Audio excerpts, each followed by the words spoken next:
So, what if Russia invaded Poland?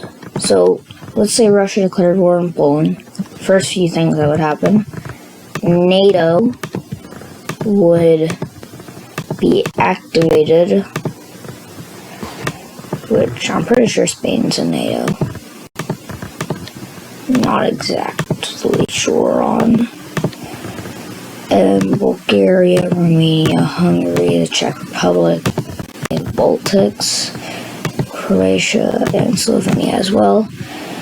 So, I'm not sure about Slovakia. They could be. Not exactly sure. But let's just say this is NATO. Then we have the US and Canada. But for Russia's team, it would probably be Belarus. Then Ukraine's kind of already forced to be in this war because they're currently getting invaded by Russia.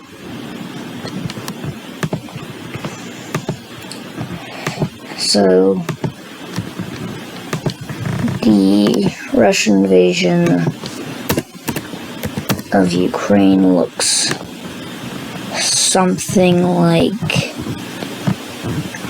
that right now. Maybe a little Belarusian troops up here, but something like that. So if we have them send out troops to Poland, what would happen? Well, it'd be hard for Russia to make too much progress, as NATO has already put in lots of troops on the Polish Belarusian border and the Kaliningrad border. But we do have Russia pushing into Latvia and Lithuania. With this happening, though, we would probably have Sweden and Finland joining in on the war, as they are already trying to get into NATO. And Finland is like an ally of Estonia, but Estonia dies. Then we have a push from Kaliningrad into Poland. And then we have Belarusian troops pushing into Ukraine. We have Russia launching missiles over Ukraine because now they don't really need to worry much about the West because it can't get any worse. And launching missiles over Ukraine. They then push into Ukraine a lot faster, as a lot of their troops were just decimated. So they capture back Kharkiv, eventually capture Kyiv. Then, like, Transnistria or whatever we're in Russian now. So we have them continuing to push into Poland. Then we have a few Russian troops pushing into Finland, although they are quickly pushed back. And Finland starts pushing to Russia from there. Then we have NATO troops holding off the Russian offensive, although in Ukraine, they do manage to keep going further until they do meet up with the NATO front line, I guess. Then we have NATO slowly pushing back Russia. Then we have them sending lots of troops to Kaliningrad, and they manage to take over a large portion of it.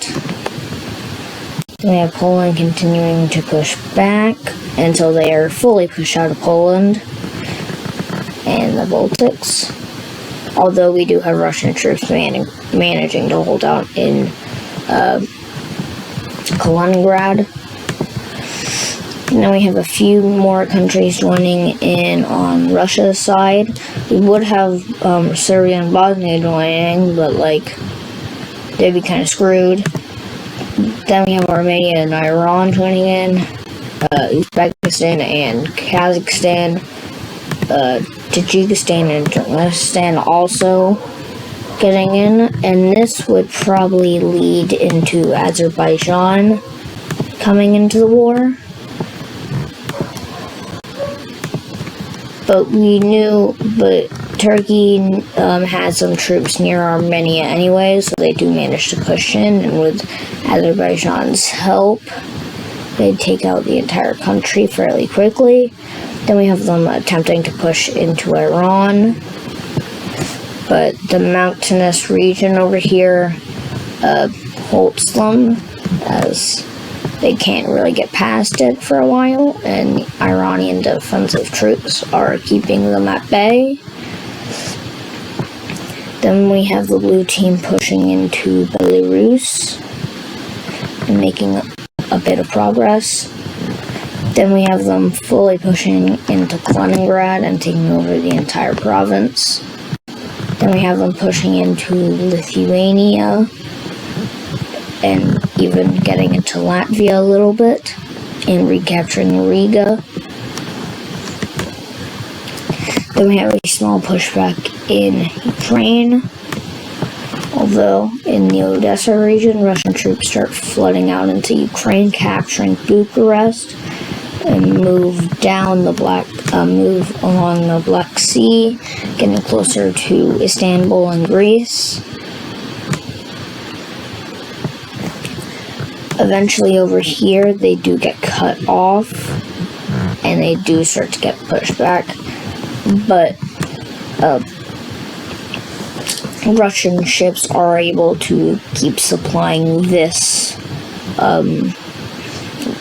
the troops over here, long enough for them to push back into the Odessa region with some reinforcements, although they don't make too much progress in Romania.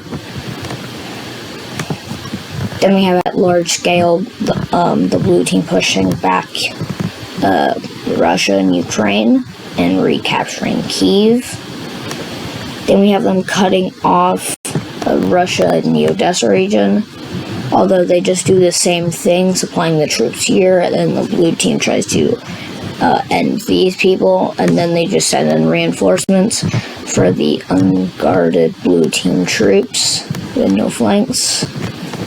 So then they are able to push back the blue team a little bit. Then over here, we have them pushing into Belarus even more, and they capture Minsk. At this point, Belarus starts to capitulate and they surrender. Then, one by one, we have the blue team pushing Russia out of the Baltics. And from there, they push out from there. They almost meet up with Finland, although they aren't able to capture St. Petersburg. Although we do have Finland taking control of this lake thingy and cutting off Russians over here for the most part. We do have Russian troops up north pushing back the blue team, as understandably they don't want to lose their second most populated city. Then in Ukraine, we have them pushing from the Odessa region this time, recapturing Kyiv again. And then we have them taking control of Crimea. And then from there, we have them continuing to push back. But Donbass region rebels are able to hold back the blue team. At this point, Russia does start to consider surrendering, but they want to gain more land before that, or lose less land So we have them pushing back Finland, back to their border. Then we have them stopping there, and then pushing into pushing the Baltics back. Then we have them pushing into Belarus, and then we have them recapturing Minsk. Although at this point we do have Russia surrendering. So let's draw out the peace treaty here. Sorry for my dog barking in the background. So we have the Donbass region getting independence. And we have this bit of Ukraine going to Russia. Then we have Ukraine, Poland, and Lithuania and Latvia getting all of this stuff from Belarus. So we have this going to Latvia, this going to Lithuania, this goes to Poland, this goes to Ukraine. Then we have a little bit of land gained by Estonia over here. And then we have a small amount of land going to Russia there. And Kaliningrad goes to Poland. So now Russia is greatly weakened by this war, even more than they already were, by like all the population stagnation and stuff like that.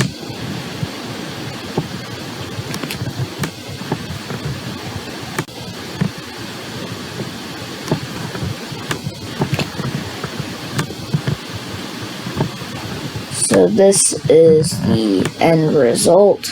And also, I forgot over here in the Middle East, but we kind of just have it being a stalemate for the most part. We do have Turkey gaining this land, we have Azerbaijan getting this, and we have Turkey getting this out of Armenia. So we have that happening. Although Turkey and Iran don't necessarily hate each other in the real world, like their governments might, but the actual people hold similar kind of beliefs about the world. So yeah, so we have this being the end result of the war. Thanks for watching, and goodbye.